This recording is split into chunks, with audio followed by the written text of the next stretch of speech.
Hello, karibu sana tena kwenye The Patrick Sawia Podcast. Na tunaendelea na series yetu ya Growing Up Spiritually. Na kama utakumbuka, wakati tunaanza hii series tulianza kwa kuangalia umuhimu wa kutoa uzito kwenye mambo ya kiroho kuliko mambo ya dunia. Na tukasema kwenye ule mfano tuliousoma ule wa Mariamu pamoja na Martha alikuwa anawakilisha watu ambao wanatoa uzito zaidi kwa vitu vinavyoonekana, kwa vitu vinavyovutia. Na nimekupa mfano wa kabila zile 2.5 za Israeli zile. Kabila ya Manase, zile kabila 2 ambazo walitulia kabla ya kuingia. Walichukua urithi wao kabla ya kuingia Kanaani. Sasa nikatamani tuende deep kidogo kwenye hilo, kwenye maandiko, kwa sababu ufahamu ni kitu cha muhimu sana. Hiyo ndo hatari kubwa zaidi ambayo tunayo kwenye generation yetu. Hatari hiyo ni kwamba dunia inaingia kanisani kwa kasi kuliko kanisa linavyoenda duniani. Giza linaingia kwa kasi kwenye nuru kuliko nuru inavyotakiwa kwenda gizani.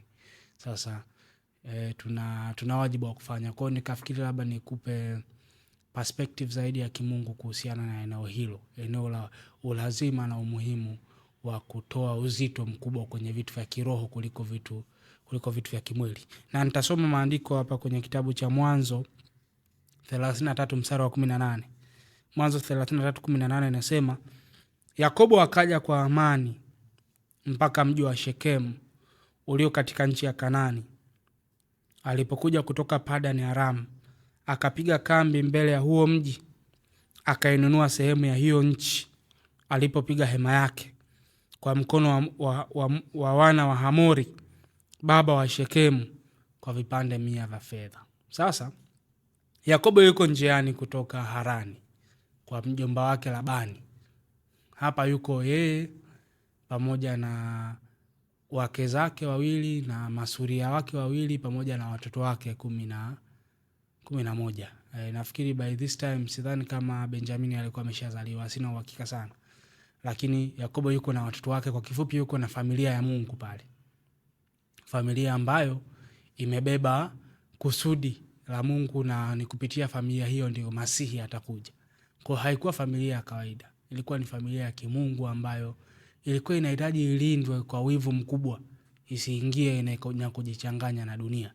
Sasa Yakobo amekuja, ametembea, anaelekea. Kumbuka alivyokuwa anatoka Harani kule, alikuwa Mungu amesema naye specifically arudi aende kwa baba yake.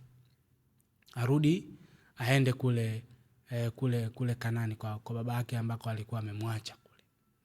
Arudi. Lakini Biblia inasema Yakobo alipofika hapa kwenye huu mji wa Shekemu, akavutiwa kubaki pale. Kwa nini alivutiwa?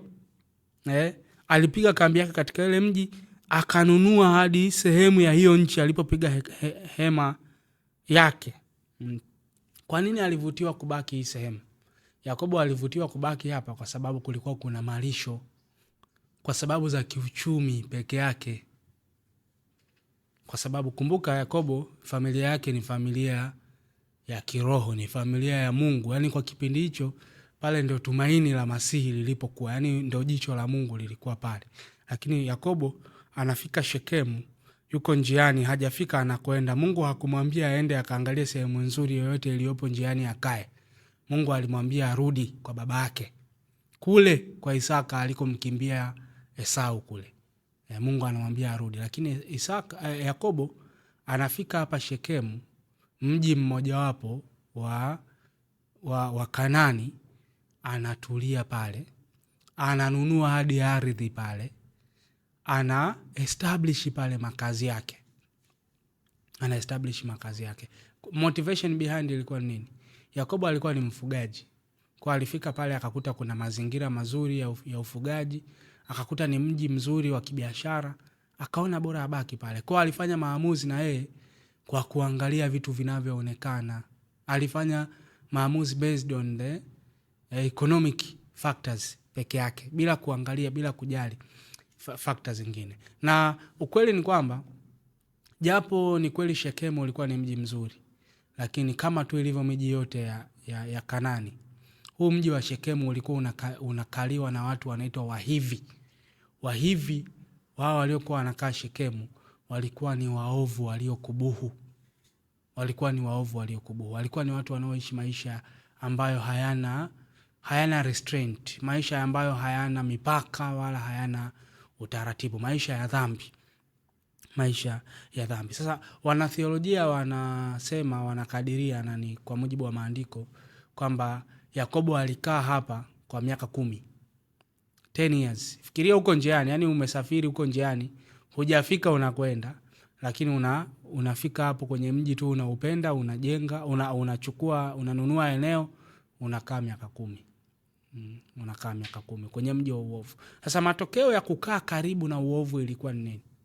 Matokeo ya kukaa karibu na uovu unayapata kwenye mstari wa sura ya 34 mstari wa kwanza. Kilichompata Yakobo sasa baada ya yeye kuiweka familia yake karibu na hawa watu waovu kwenye mji wa Shekemu.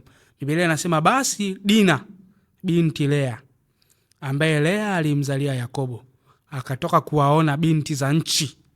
Shekemu mwana wa Hamori Mhivi, mkuu wa nchi, akamwona, akamtwaa, akalala naye, akambikiri. Sasa haya yote ni matokeo ya Yakobo kufanya maamuzi kwa kuangalia fakta za kifedha na kiuchumi peke yake. Matokeo yake yalikuwa nini? Matokeo yake ni kwamba mwanae sasa Dina anaishia kubakwa, anaishia kuingia kwenye mji hawa watu ambao ni waovu, halafu anaharibiwa. Yani anaihatarisha familia ya Mungu. Ameingiza familia ya Mungu kwenye hatari, kwa sababu alifanya maamuzi kwa kuangalia fakta za kiuchumi. Kama tu ambavyo zile kabila 2.5 walifanya, kama ambavyo Lutu walifanya, Yakobo pia kwenye hii incidence naye exactly anafanya makosa yale. Matokeo yake yalikuwa nini? Matokeo ni kwamba kaka zake na Dina walivyosikia hiyo habari, na wenyewe wakachukia, wakaenda wakawadanganya wale watu wa ule mji kwamba waingie nao agano, halafu watawaruhusu waoe wasichana wao, watawaruhusu wamoe na Dina. Halafu agano lenyewe wakawaambia watahiriwa, wanaume wao wote watahiriwa. Walivyotahiriwa, wakati wakiwa kwenye maumivu, siku ya 3, hao watoto wawili Simoni na Lawi wakaenda wakawaua kwa upanga wanaume wote wa ule mji. Yakobo alipopata taarifa, Yakobo alikuwa so disturbed, kwa sababu akasema hii taarifa ikiwafikia watu wengine wa Kanani watakuja kuniua mimi ambaye nina watu wachache, niko tu na familia yangu. Kwa hiyo unaona ni riski baada ya riski baada ya riski. Kwa nini? Kwa sababu tu Yakobo alifanya maamuzi ya kubaki hapa Harani, hapa Shekemu, kwa kuangalia factors za mwilini peke yake. Kwa wakati Yakobo anawaza kubaki hapa, alikuwa anaangalia fursa za kiuchumi peke yake. Hakuwaza kuhusu hatari ya kiroho ambayo ingeweza kutokea kwake na kwa wanae, ambayo inatokana ni matokeo ya kuishi karibu na uovu. Unajua, kuishi tu karibu, proximity tu na uovu ina riski zake. Inaonekana pia Yakobo hata hakumuonya binti yake. Unajua, Wakanani moja hapo tu kati ya sifa zao kihistoria, walikuwa na tabia ya kutembea na mwanamke yoyote ambaye hana uangalizi wa mwanaume. Yani ukiwa uko peke yako, msichana uko peke yako, walikuwa hata hawajiulizi mara mbili. Kwa inaonekana hata hakumuonya huyu Dina kwamba there is a danger, usiende huko mjini ukiwa mwenyewe. Hakujali. Na pia kwa nini Dina alienda mjini? Alienda mjini kwa sababu palikuwa ni karibu. Unafikiri wangekuwa wanakaa mbali angeenda? Alitembea akaenda kuangalia binti za mji kwa sababu alikuwa karibu na pale alipokuwepo. Nani aliwasogeza karibu na uovu? Maamuzi ya baba yake, ambayo yeye alikuwa anaangalia ukaribu na hela, ukaribu na fursa, ukaribu na malisho, ukaribu na biashara. Halafu kumbe huo pia ndio ukawa ni ukaribu na uovu. Unajua hii hapa ni muhimu sana, kwa sababu pia tunaishi kwenye kacha ambayo inatukuza na kuabudu hela sana. Kila kitu tutaambiwa tafuta hela. Tafuta hela. Kama vile ukishakuwa na hela unakuwa umemaliza kila kitu. Kwa kuna muda unajikuta wakati uko busy sasa kuwaza na kustrategize kuhusu hela, kumbe umesahau upande ambao ni wa muhimu zaidi, ambao ni upande wa mahusiano yako na Mungu. Kwa labda na wewe pia unaweza kukuta maamuzi yako ya hela yanaiexpose familia yako na watoto wako kwenye uovu. Kwenye uovu. Kuna mtu yuko busy anafanya kazi usiku hadi usiku. At the same time watoto wako nyumbani tu wako exposed. Wanaweza kuangalia chochote kwenye TV, wana access ya tablets, wanaweza wakaona chochote online, hakuna uangalizi. Kwa nini? Kwa sababu focus ni kutafuta hela. Sasa hiyo ni kosa ambalo Yakobo aliwahi kulifanya. Yakobo aliwahi kufanya. Umeshawahi kujiuliza wazo la watoto wa Lutu la kumlewesha baba yao, halafu wakalala naye ndo wakazaliwa Waamori? Unafikiri hilo wazo walilitoa wapi? Kwamba binti anaweza akatembea na baba yake, walitoa wapi hilo wazo? Obviously watakuwa walilitoa Sodoma, ambako ndiko alikoishi maisha yao yote. Kuna vitu ili uweze kuvifanya lazima uwe umeshai kuona kwamba hiki kitu kinawezekana.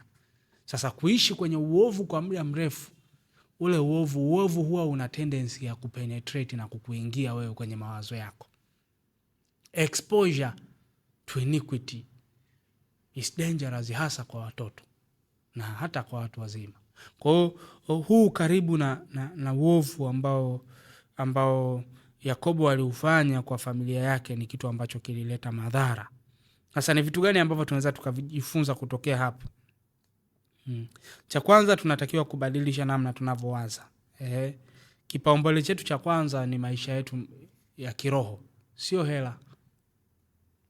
Kwa tunafanya maamuzi, cha kwanza tunafanya maamuzi based kwenye kuangalia kwamba je, hiki tunachotaka kukiamua kinatusaidia kwenye mahusiano yetu na Mungu, kinatusogeza karibu na Mungu, kinatufanya tumjue Mungu zaidi, tumpende zaidi na kumtumikia.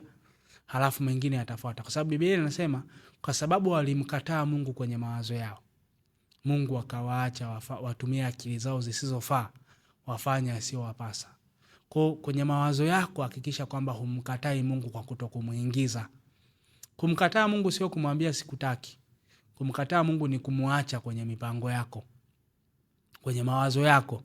Mipango yako ya siku Mungu hayupo, mipango yako ya wiki Mungu hayupo, mipango yako ya mwaka Mungu hayupo, matumizi yako kwenye bajeti yako ya mwezi Mungu hayupo. Hiyo ndio unavyomkataa Mungu progressively. Sasa Mungu anasema ukimkataa kwenye mawazo yako, na yeye anachofanya anakuacha utumie akili yako isiyofaa. Halafu mwisho wa siku ni nini? Mwisho wa siku utajikuta unafanya mambo ambayo hupaswi kuyafanya. Kwa hicho ni kitu cha hilo, ni funzo la kwanza la muhimu sana. Kipaumbele chetu cha kwanza kinapaswa kuwa ni mahusiano yetu na Mungu.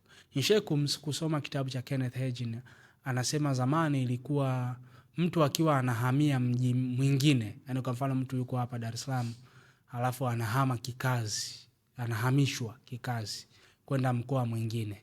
Sasa hicho ni kipindi ambacho makanisa ya Kikristo hayakuwa mengi ya kiroho. Zamani hizo ilikuwa mtu akihamishwa huko Marekani sasa kikazi, halafu anapelekwa mji ambao hauna kanisa. Yani kama alikuwa hayuko strong kiwango cha kuweza kwenda kuanzisha kanisa yeye, walikuwa wanamtia moyo asiende. Kwa nini? Kwa sababu kama hakuna fellowship ya waamini and you are not strong enough to start one, then mwisho wa siku na wewe tu mwenyewe utakufa kiroho. That is how important it is. Unajua dunia inaingia kanisani kwa kasi sana na kwenye familia zetu kuliko sisi tunavyoingia duniani. Kwa unatakiwa cha kufanya cha muhimu ni kufanya opposite ya Yakobo alichofanya. Ili dunia isiingie kwa kasi kwenye familia yako na nyumbani kwako, basi iweke nyumba yako iweke mbali na dunia. Simaanishi kwenye kujenga. Hata kwenye kujenga ni vizuri uangalie unajenga wapi. Lakini cha muhimu zaidi, hakikisha kwamba dunia haiingii kirahisi nyumbani kwako. Unajua unaweza ukafunga geti, ukafunga milango, halafu dunia inaingia kupitia simu, inaingia kupitia TV. Unajikuta watoto wako hawakutani na jirani yoyote, lakini wanajua kila kitu huko kinachoendelea. Hawajai kwenda club, lakini wakianza kucheza hapo wanacheza kama wako club. Kwa nini? Kwa sababu dunia inaingia nyumbani kwako kwa njia za kiteknolojia, kwa njia za kiteknolojia. Kwa kuwa kama Yakobo sasa hivi haimaanishi tu physically. Inamaanisha pia awareness. Yani kitu gani kinachoendelea nyumbani kwako ukiwa haupo, ukiwa umeenda kutafuta hela, ukiwa umeenda kufanya kazi, huko nyumbani nini ambacho huwa kinaendelea? So you should have a mechanism ya kujiridhisha kwamba familia yako iko mbali na uovu kwa namna zote ambazo zinawezekana. Kwa Yakobo alipaswa kumlinda Dina kwanza kwa kumfundisha kwamba Wakanani walikuwa na tendency, walikuwa na kawaida ya kutembea na msichana yoyote ambaye hana uangalizi wa mwanaume. Kwa akienda mjini asiende peke yake. Alikuwa na kaka zake wengi, kaka zake 11 kama Benjamin alikuwa shazaliwa basi 12. Lakini alikuwa na kaka zake wa kutosha. Dina alikuwa na kaka zake wa kutosha. Kwa alitakiwa amfundishe kwamba hawa Wakanani sio watu wema kama sisi, kama kaka zako. Hawa ni watu ambao ukienda peke yako wanaweza kukufanyia chochote. Kwa usiende. Lakini cha pili, alikuwa na wajibu wa kuiweka familia yake mbali na uovu kupitia kwenye maamuzi yake ya kila siku. Kila maamuzi ninayoyafanya yanapaswa yawe ni maamuzi yanayoisogeza familia yangu karibu na Mungu na kuisogeza mbali na uovu. Kwa Yakobo alikuwa na wajibu wa kufanya hivyo. Kwa ni wajibu wako na wajibu wangu wa kuzijua hila za shetani, mipango ya shetani mipya inayokuja kila wakati, halafu tuweze kukaa mbali na uovu. Kama tutakuwa kama Mariamu, kutoa kipaumbele kwenye mambo ya kiroho na sio mambo ya kimwili, basi wajibu wetu mwingine wa kwanza na wa muhimu ni kutokurudia kosa hili ambalo Yakobo alilifanya alipokuwa hapa Shekemu na likapelekea kuharibu chapter moja ya maisha ya binti yake Dina. Na kuhatarisha tu familia ya Mungu kwa ujumla wake na kujikuta wameingia kwenye sintofahamu ambao haikuwa ya lazima. Ninaamini kwamba utakuwa umeongezea kitu cha muhimu kwenye sababu kwa nini biblically ni muhimu kwenye maamuzi yako, kwenye expenditures zako, kwenye namna yako ya kufikiri. Utoe muhimu mkubwa zaidi kwenye mambo ya kiroho kabla hujaamua kuhusu mambo ya kimwili. Patrick Seuya, kama kawaida, mimi ni rafiki yako wa siku zote na naamini utashirikishana na mtu video hii, na usisahau pia kusubscribe.